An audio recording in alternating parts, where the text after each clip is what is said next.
سبحانك لا علم لنا إلا ما علمتنا إنك أنت العليم الحكيم سبحانك لا علم لنا إلا ما علمتنا إنك أنت العليم الحكيم أما بعد بسم الله الرحمن الرحيم باب قول الله ونزع الموازين القسط ليوم القيامة وأن أعمال بني آدم وقولهم يوزن. وقال مجاهد رحمة الله عليه القسطاس العدل بالرمية ويقال القسط مصدر المقسط والعادل وأما القاسط فهو الجائر. وبالسند المتصل مني إلى أمير المؤمنين في الحديث محمد بن إسماعيل البخاري قال حدثنا أحمد بن أشكاب قال حدثنا محمد بن فضيل عن أمارة بن قعقاع عن أبي زرعة عن أبي هريرة رضي الله عنه قال النبي صلى الله عليه وسلم كلمتان حبيبتان إلى الرحمن خفيفتان على اللسان ثقيلتان في الميزان سبحان الله وبحمده سبحان الله العظيم. درود شریف شوق سروي اللهم صل على محمد وعلى آل محمد كما صليت على إبراهيم وعلى آل إبراهيم إنك حميد مجيد. اللهم بارك على محمد وعلى آل محمد كما باركت على إبراهيم وعلى آل إبراهيم إنك حميد مجيد. محترم علماء کرام او د دې علاقې مسلمانانو بخاری الله دې مقام ورکړی دی د علماء اتفاق دی اصح الكتب بعد كتاب الله الباري الكتاب الصحيح للامام البخاري. قرآن پس دویم نمبر کتاب درجه الله دی کتاب ته ورکړی دا داغه ختم او ساسو دی فاضلات وکو علماء و حضرات الحمدللہ دا محنت مشر مولانا میر رحمان سے اللہ دے صحت ورکی دا غورنا الحمدللہ بدی علاقہ گڑیر خدمت کی حتی خبرہ بخاری شریف تا ورسیدنا. عزت مندو ختم بخاری دا دیر با برکتا ختم دے او دیلا پورا وقت ورکول غاڑی و بار صورت دیر وقت نتاسو دا بیانات ہو رہی او وقتم کم دی زبا کوشش کو ما چرا بعضی ضروری خبری تاسو تا حکما او دا منس کی دا نصیحت خبری داتے نکٹ کم. اکثر زمان علماء پا دا سی موقع کی لس خبری کئی دا امام بخاری دا زندگی حالات دا دی کتاب حالات دا دی باب غرض مخی باب سر ربط کتاب و توحید سر ربط دا پینزه خبری شپاگم دا دی الفاظ و وضاحت وما خبر دا سند بارکی او اتم دا متن دا حدیث الفاظ دا حدیث نهما خبر وزن دا عمل چه عمال با تلیلشی او لسم خبر امام بخاری دا حدیث پا آخر کی ولی روڑو دا لس خبری دی لس والا چه تاس تا تفصیل سر بیانو ما نو دی با دیر وقت لگی یو دو خبر و تفصیل بتاوکم. امام بخاری دا زندگی حالات ساجبه دی دا دورنا محمد و احمد پلاری چه مرشو نو دا یتیمانو بے پرورش چه دی اغمور وکو. دا امام بخاری دمر علی مقام تا رسیدنو کی کتابونه وای په ظاهر باندې درې اسباب دي. یو حلال خوراک دویم د مور تربیت او دعا او دریم د امام بخاری خپل ذاتی کردار مور به دعاګانې کولې د بچی دپاره او حتی به دوی لاړو دواړه ورونه مو مور مو سره وه امام بخاری حرمینو کې 6 کاله پاتې شوی و احادیث یې زده کولو عزتمندو ډېر لوی مقام ول الله ورکړی و خو دنیا کې تنګ و حق پرست علما د هغوی یو ځای نه وي دومره لوی مقام الله ورکړی و چې د مرګ نه پس 6 میاشتې د ده د قبر نه خوشبوی روانه وه کمه شپه باندې وفات کیږي یو عالم دی خطیب عبدالواحد رحمت الله علیه هغوی ما خوب ولیدو پیغمبر علیه السلام یو ځای کې ولاړ دی ما ترې نه تپوس وکړو د چا په انتظار ولې د الله رسوله ویل امام بخاري را روان دی د هغه په انتظار یم سال چونکې هغه زمانه کې خو د موبایلو زمانه نه وه ډېرې ورځې بعد خبر شومه چې امام بخاري په دغه شپه باندې وفات شوی و د اختر شپه وه د واړه اختر شپه اعلان وشو سبا اختر دی امام بخاري جاړي و الله ته سوال څه وایي ای الله د دنیا ځمکه را باندې تنګه ده سره د دې نه چې دا ځمکه ډېره فراخه ده زما د سکون او د اطمینان یو ځای نشته دی اے اللہ کا آخرت میں خیستے نما وفات کی اے اللہ کا آخرت میں خیستے نما وفات کی چونکہ دعا دزر نوا اللہ تے دزر جذب معلوم ہوا او اللہ تے دزر زندگی حالات معلومو فوراً بدن باندے خلی شروع شلی روح دا بدن نفرواز و کلاڑو عزت مندو دمر علی مقام خو دنیا کې ځای نشته دی تنګ دی او دویمه خبره دا کتاب امام بخاري په 14 کاله کې لیکلی دی 14 کاله روژه وه هر حدیث یې لیکلی دی غسل یې کړی دی 2 رکعته لمونځ یې کړی دی دعا د استخارې کړي احادیث ټوټل چې راجمع کې مرفوعه او غیر مرفوعه تعلیقات دا ټول چې راجمع کې نو 9000 بحثی جوړیږي نو 9000 بحثی ځل امام بخاري غسل کړی دی او دعاګانې کړي دی د دې کتاب دپاره او 90000 شاګردانو ته نه دا کتاب ویلی و هغه زمانه کې خو چاپ نه و په ګوتو به احادیث لیکل 19 نسخې دا په هغه زمانه کې تیارې شوې وې او عجیبه دا ده چې یو نسخه پکې هغه زمانه کې زنانه لیکلې وه د هغې نوم دی کریمه بنت احمد پوره بخاري د اوله تر اخره پورې لیکلې وه هغه نسخه اوس هم دنیا کې موجود ده علما فرمایي چې راویان د احادیثو دا 4 لکه دي 4 لاک دا د احادیثو راوین دي په دې 4 لاکو کې څه د پاسه 1500 دا زنانه محدثات تیرې شوي دي څه د پاسه 1500 یو د امام مالک رحمت الله علیه لور وه هغه محدثه وه دیم د امام مالک کور کې یوه نوکره وه خو د دماغونه ډېره تیزه وه مولانا امام مالک رحمت الله علیه چې کومه خبره به بیانوله بس هغه به یادوله یو ځل ورته شوی چې ستا دا نوکره کوم پوره عالمه ده امام مالک ته امتحان واغوست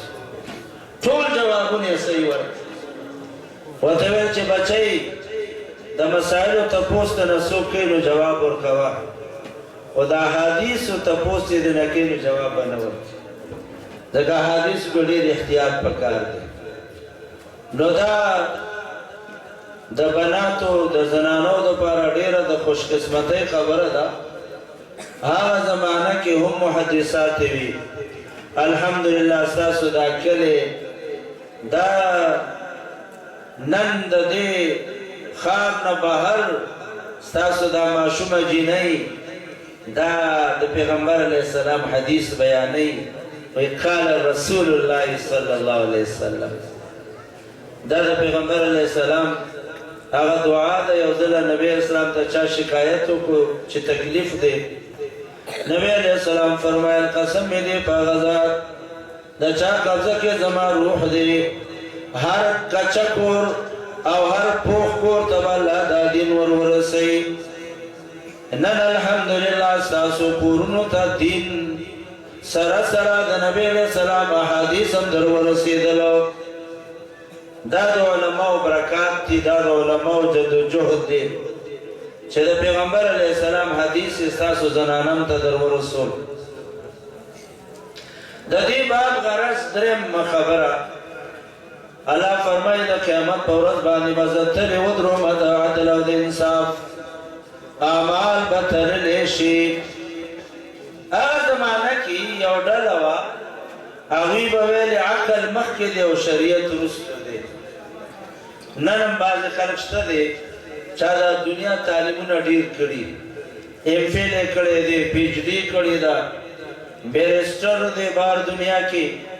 علماو نه لرې پاتې شوی دی، نه مدرسو له راځي، نه علماو ته راځي، نه مرکز ته ځي، تبلیغ والا هم نه ورځي.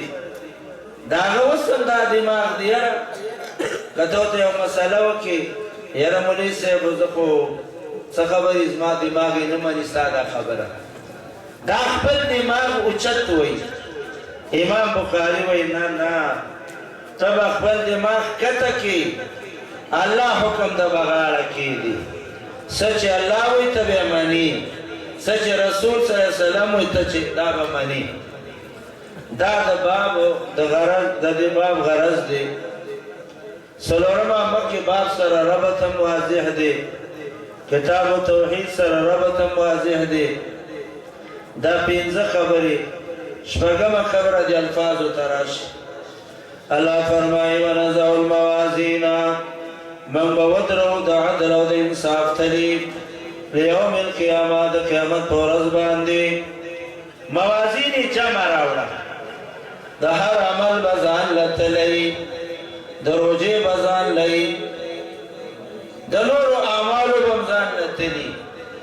دنیا کې موږ ګورو د غنمو او د جوارو ځان له تله ده، د لرګو ځان له ده، او د سونې او د چاندۍ ځان له ده. او قیامت کې هم د هر عمل ځان له یو تل الله ودروي.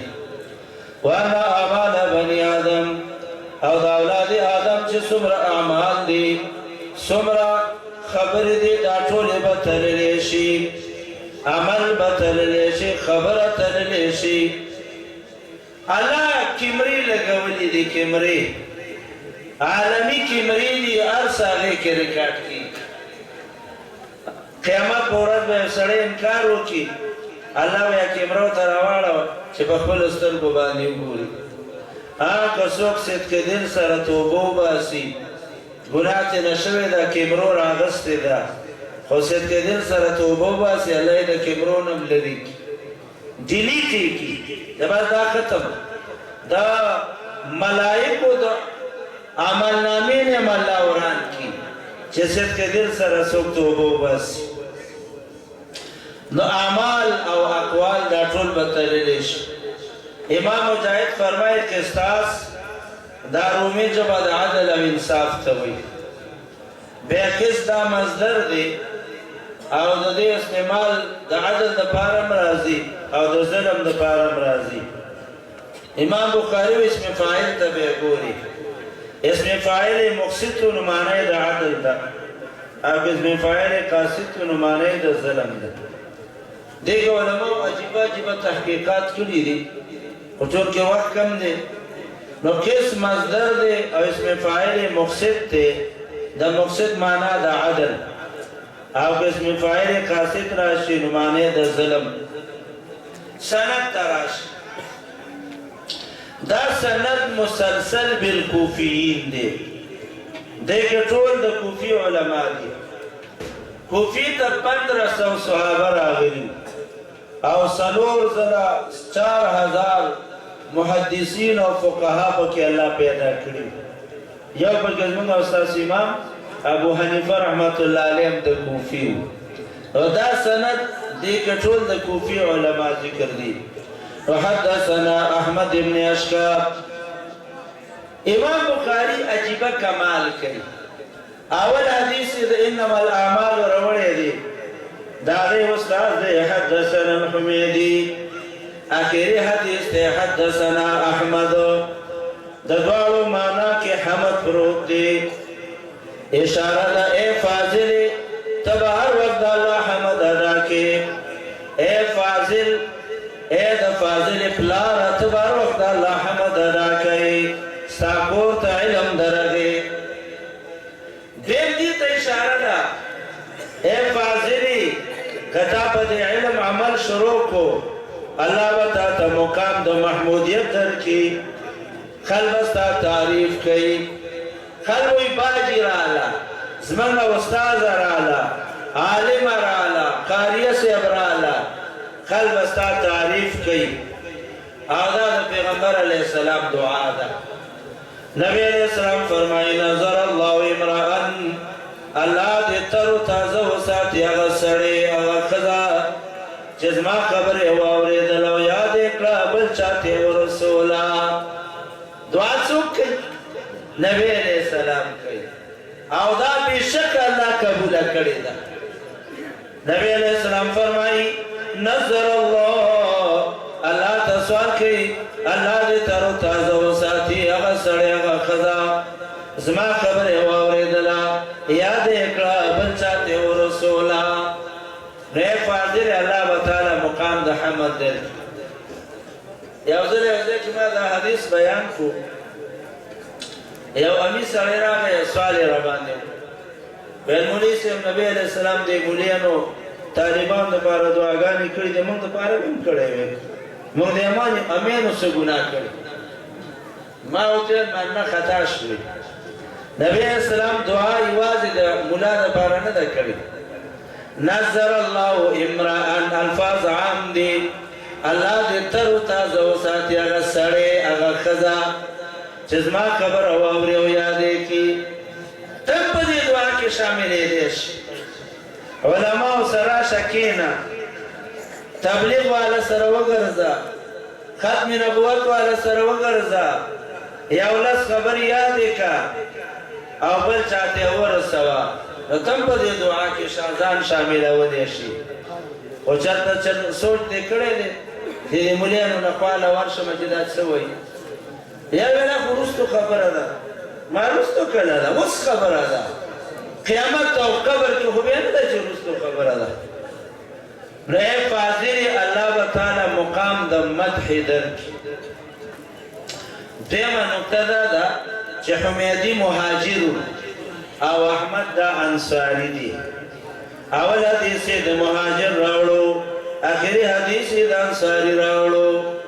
اشاره ده دین دپاره هجرت او نصرت دا دواړه ضرور دي. دا علما هجرت کوي تاسو به سره نصرت کوئ. او د مهاجر حدیث اول راوړو د حمیدي ځکه قرآن کې الله مهاجر اول ذکر کړی دی. والسابقون الاولون من المهاجرين والانصار. مهاجر اول دی انصاری رستو دی. امام بخاری مهاجر اول راوړو انصاری رستو راوړو. او دې ته اشاره ده چې دین دپاره به هجرت کې تبلیغ والی کور کې دین را دی کور نه به وځې بیا به دین زده کې. او دې ته اشاره ده چې د الله نصرت به وروستو راځي. اول به ته څه کې قرباني به کې هجرت به کې. ته چې هجرت وکړي قرباني وکړي ته ګوره بیا د الله نصرت څنګه راځي. وبه قال حدثنا احمد بن اشكاب قال حدثنا محمد بن فضيل عن عمارة بن قعقاع ابي زرعة عن ابي هريرة رضي الله عنه قال قال النبي صلى الله عليه وسلم. نبی علیہ السلام فرمائی الفاظ د حدیث تراش کلمتان دو کلمې دي حبیبتان الى الرحمن الله ته ډېرې محبوبې دي. دو کلمې دي الله ته ډېرې محبوبې دي. د الله ډېرې خوښې دي. خوښې څه مطلب؟ خوښې دا مطلب څوک یې وایي هغه سړی خوښ دی. خوښې دا مطلب چې ثواب یې ډېر ورکوي، الفاظ کم دی او ثواب الله ډېر ورکوي. ځکه دا کلمې د الله خوښې دي. خفیفتان علی اللسان، ژبه باندې اسانې دي. ثقیلتان فی المیزان، قیمت کې به ډېرې درنې وي. سبحان الله وبحمده سبحان الله العظیم. تاسې مو وایي ثواب موش سبحان الله وبحمده سبحان الله العظیم. دا اته خبرې شوې. نهمه خبره وزن د عمل. دې کې به ته خیر لږ تفصیل وکړم، تنګېږي خو نه که نه. قیامت په ورځ باندې به الله اعمال تلي. تله به د پولي سره د پاسه ولاړی، او چې کله اعمال تللی شي نو آدم علیه السلام به موجود وي، جبریل علیه السلام به وي، عزرائیل علیه السلام به وي، او زموږ او ستاسو خوږ پیغمبر محمد رسول الله صلی الله علیه وسلم به وي. آدم علیه السلام به ځکه موجود وي چې د بچو باره کې فیصله کېږي، چا زوی په جیل کې او آخري تاریخ کې چې زوی به مې جیل ته ځي او که بري به شي، نو پلار او ورونه یې لاړ شي که نه. آدم علیه السلام به ګوري زما کوم بچي جیل ته ځي او کوم د جیل نه خلاصېږي. جیل نه مراد جهنم دی، الله دې زموږ حفاظت وکړي. او جبریل علیه السلام به ځکه موجود دی سپریم کورټ کې چې کله یو اهم کیس وي او د هغې فیصله نو وکیلان ټول موجود دي. نو جبریل علیه السلام به ځکه موجود دی، دنیا ته قانون دراوړی و، ماهر قانون جبریل علیه السلام به ولاړي، او عزرائیل علیه السلام به ځکه ولاړي. جج چې کله فیصله کوي نو د مخي ګواه ګوري، مخي ګواه نه شهادت لري، او دغه شانتې پولیس رپورټ غواړي. د عزرائیل علیه السلام به رپورټ پیش کړي چې دې وخت کې دا ګرفتاره کړی وم ما، دنه ما روح اخیستی و. پولیس والا وایي که دا ما ګرفتاره کړی و ډزې یې کولې، ده دا کار کو موږ نیولی دی. عزرائیل علیه السلام به وایي ما د ده نه روح اخیستی و په دې حالت کې. عزرائیل علیه السلام به خپل رپورټ پیش کړي، او زموږ او ستاسو خوږ پیغمبر محمد رسول الله صلی الله علیه وسلم به ځکه ولاړي چې زیات تعداد کې به دا امت. یو ځل بیبیانو تپوس وکړو د نبي علیه السلام نه، ای د الله رسوله قیامت کې به موږ تا چېرته ګورو چې تا باندې نظر مو لګي تا وګورو؟ نبي علیه السلام ورته درې ځایونه ښیي. عملنامه چېرته میلاویږي؟ دویم وزن د عمل چې چېرته کېږي، او که دلته هم نه ومه نو بیا به پولیسان دغه باندې حوض کوثر باندې ولاړ یم، تاسو ته به اوبو انتظار در باندې یم. دې درو ځایونو کې به زه ولاړ یم. عزتمندو اعمال به تللی شي، اعمالو له به الله وجود ورکړي. لکه تاسو دا منځونه کوئ، ډېر وخت نه دلته ناست دي، بیانات مو اورېدل، دې له به الله وجود ورکړي. حدیث کې راځي پیغمبر علیه السلام فرمایي نیک سړی قبر کې کېښودلی شي، خاورې پرې ورواړولی شي، دله به قبر کې یو نوراني چهره راښکاره شي. دا به ډېر خوشحاله شي من انته ته څوک یې، په دې قبر او په دې سختۍ کې زما ملګری شوې. هغه ورته انا عملک صالح، زه ستا نیک عمل یم، تا زه یوازې نه پرېږدم. بدعمله سړی هغه ته به یو خوفناک دهشتناک صورت هغه ورته مخې ته ورشي، دا به ترېنه وېرېږي، ته څوک یې؟ وایي زه ستا بد عمل یم.